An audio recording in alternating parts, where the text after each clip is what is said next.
반갑습니다.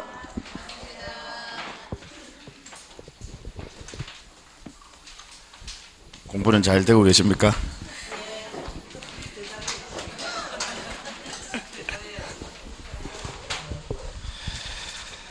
자, 오늘은 여러분들 교재는 이제 324페이지입니다.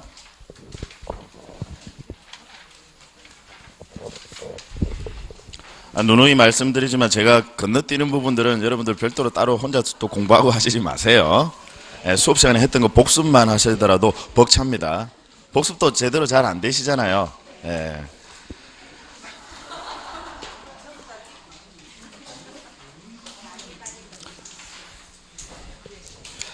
자, 324페이지 이제 보시면요, 여러분 가등기가 나옵니다.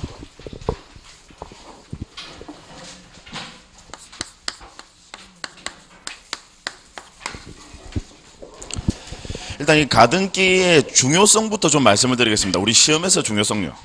이 가등기는 일단 우리 공시법, 등기법이죠. 공시법 안에는 이제 등기가 있고 지적이 있는데요. 이 등기법에서 12문항 중에서 매년 한 문제에서 두 문제 시험에서 출제가 됩니다. 그러니까 최소한 한 문제요. 또는 이제 두 문제 정도 이제 시험에 출제가 되는 아주 중요한 부분이죠. 심지어는 여러분들 우리 민법에서도 또 출제가 됩니다. 그래서 무지무지 중요한 부분이에요. 가등기.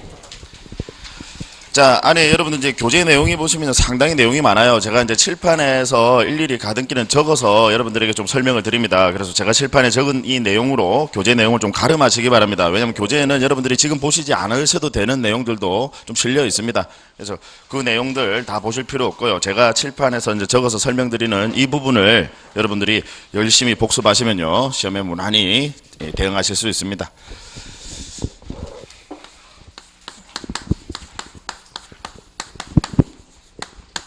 첫 번째 나오는 게 이제 가등기 신청입니다.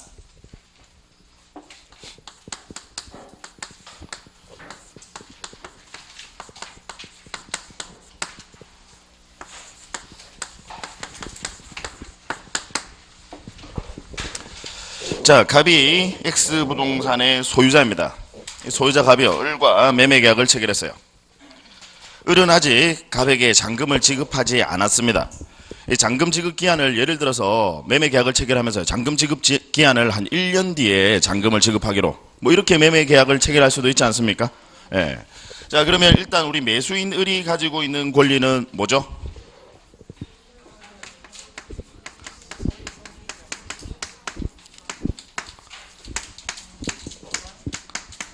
소유권 이전 청구권, 또는 여러분 소유권 이전 등기 청구권, 같은 말입니다.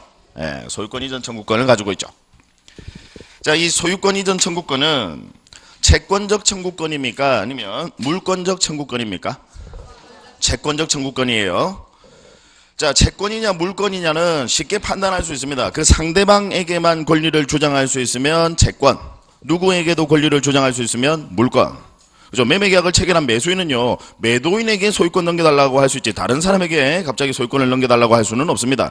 따라서 소유권 이전 청구권은 채권적 청구권입니다. 자, 이 채권이라고 하는 것은 물권에 비해서요, 상당히 불완전한 권리입니다. 무슨 이야기냐면 그 상대방에게만 권리를 주장할 수 있고 다른 제3자에게는 권리를 주장할 수 없거든요. 상당히 불안합니다. 그런데 잔금은 한 1년 뒤에 치르기로 했어요. 그럼 그 사이에 매도인 갑이 또 다른 사람에게 팔아버릴 수도 있잖아요. 그죠? 잔금을 더 좋은 가격을 제시하는 사람이 있어서 사람 마음이 그렇지 않습니까? 또 팔아버릴 수도 있어요. 그러면 매수인 을 입장에서 봤을 때는 다른 사람에게 팔아버리게 되면 원칙적으로 매수인 을이 소유권을 다시 취득할 수 있는 방법은 없습니다. 원칙은 없어요. 다만 예외가 있죠. 여러분 민법에서 배우시죠? 어떤 경우에는 만약에 갑이 여러분 병에게 팔아버렸어요. 갑이 병에게 잔금은 이제 1년 뒤에 치르기로 해놓으니까 병이 이제 더 좋은 가격을 제시합니다. 그래서 병이 갑을 찾아가서 야, 내가 더 좋은 가격을 줄 테니까 너 비록 계약금 받고 뭐 중도금도 받았지만 내한테 넘겨. 그럼 내가 훨씬 더 2배의 가격을 줄게 라고 합니다. 무슨 이야기인지 아시겠죠?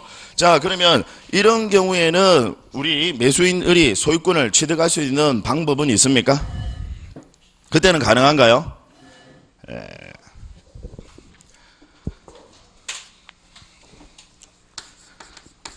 만약에요. 만약에 사실 이 부분까지 지금 설명드리려고 안 했는데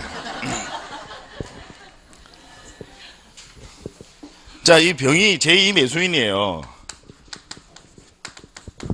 팔아버렸다 이 말이죠. 갑이. 그리고 얘는 등기까지 다 마쳤습니다. 다만 이 제2 매수인 병이요. 갑을 찾아가서 적극 가담이라는 거예요. 갑을 찾아가서 얘가 옆구리 쿡쿡 쑤시면서 팔아라 이 말이에요. 이해하시겠죠? 그래서 이 병이 소유권을 취득했습니다. 이때 이 병의 소유권 취득은 유효합니까? 무효다 이 말이죠. 103조 위반이다 이 말이죠. 그죠? 사회질서에 반하는 행위다. 그래서 이때는 무효니까 그러면 이제 을이 다시 소유권을 넘겨받을 수 있는 방법이 있기는 하나 원칙적으로는 얘가 적극 가담한 경우가 아니라면요. 원칙적으로는 병은 유효하게 소유권을 취득하고 따라서 을은 더 이상 소유권을 취득할 수가 없어요. 자, 그러면 을은 병에게 소유권 이전 청구권을 행사할 수 있습니까? 없어요. 왜냐? 채권이니까요. 의미 아시겠죠? 자, 따라서 지금 을 입장에서 봤을 때는 상당히 불안한 거예요. 그럼 이걸 아직 잔금을 안 치렀으니까 소유권 이전이라는 본등기를 할 수는 없습니다.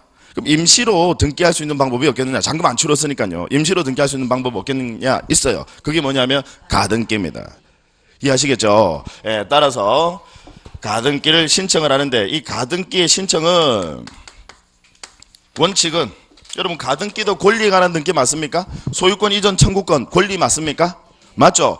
권리에 관한 등기는 원칙은 공동신청입니까? 단독신청입니까?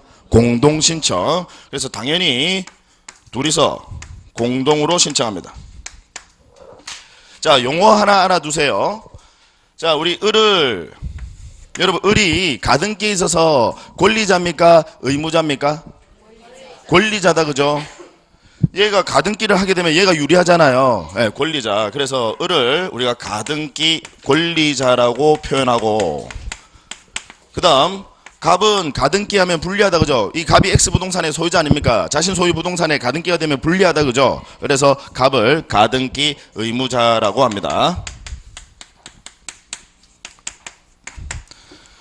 자, 그럼 가등기도 당연히 권리에 관한 등기니까 당연히 공동신청한다는 거예요. 누가 공동신청한다는 거죠? 가등기 의무자 갑과 가등기 권리자 을이 둘이서 손붙잡고 등기소 가서 공동으로 신청한다 이 말입니다.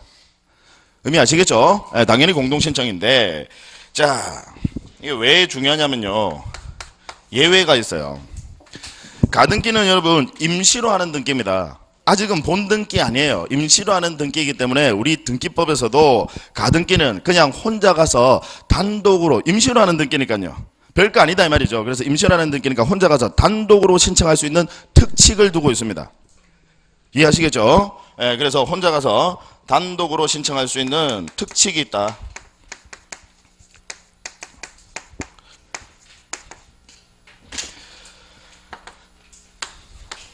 자, 원칙은 당연히 공동신청인데 가등기는 임시라는 등기이기 때문에 절차를 간소화시켜 주겠다 이 말입니다. 우리 법의 취지가요. 그래서 원래 권리에 관한 등기는 당연히 공동신청이고 판결받지 않는 경우를 제외하고는 원칙적으로 단독신청이 안 돼요. 당연히 공동신청입니다. 다만 가등기는 임시로 하는 등기니까 단독신청의 특칙을 우리 등기법에서 특례입니다. 특별히 봐주겠다 이 말이죠. 가등기는. 자, 그러면 우리 아직 안 배웠지만 가등기 단독신청 누가 할 수 있을까요? 의무자 권리자 중에서 권리자입니다. 그래서 가등기의 단독 신청은 누가 단독 신청을 할 수 있느냐? 가등기 권리자가 단독으로 신청할 수 있습니다.